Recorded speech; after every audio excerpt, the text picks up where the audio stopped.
लोकसभा के चुनावों का रण सजने को है और इन चुनावों में अपना दम दिखाने के लिए पार्टियां एक दूसरे को कैसे मात देनी है, इसी में जुटी हुई है।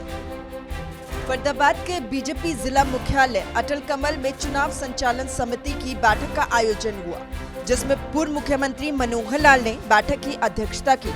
इस अवसर पर उनके साथ उद्योग मंत्री मूलचंद शर्मा, शिक्षा मंत्री सीमा त्रिखा के अलावा अन्य बीजेपी पदाधिकारी भी मौजूद रहे।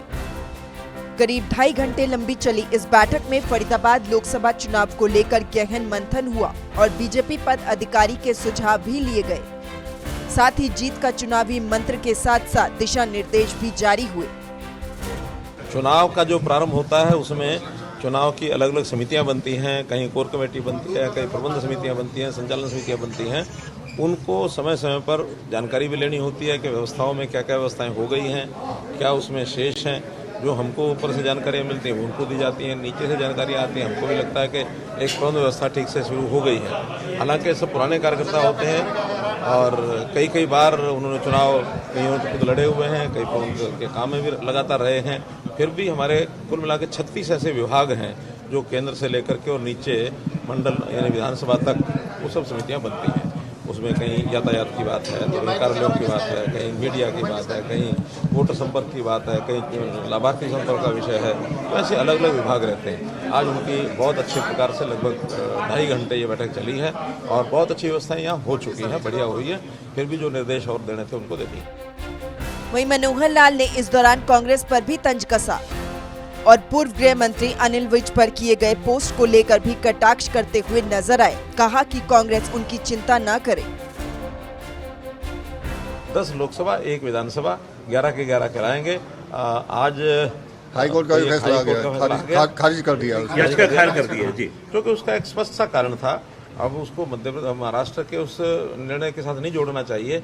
वहाँ केवल विधायक का चुनाव था और जहाँ कहीं किसी प्रदेश में कोई मंत्री अथवा मुख्यमंत्री बिना विधायक के चुनाव लड़ता है तो उसको 6 महीने के अंदर चुनाव लड़के विधायक बनना होता है। तो ये उसके ऊपर भी ये कंडीशन जो है सुपरइम्पोज होती है।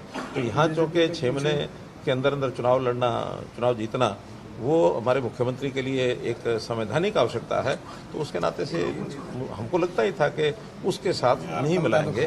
तो इसका अच्छा है, हमारी अपने चुनाव की तैयारी चल रही है। संगठन के हमारे यहाँ भारतीय जनता पार्टी का कोई भी कार्यकर्ता होता है, हर जो उसका अनुभव होता है वो सब जगह काम आता है।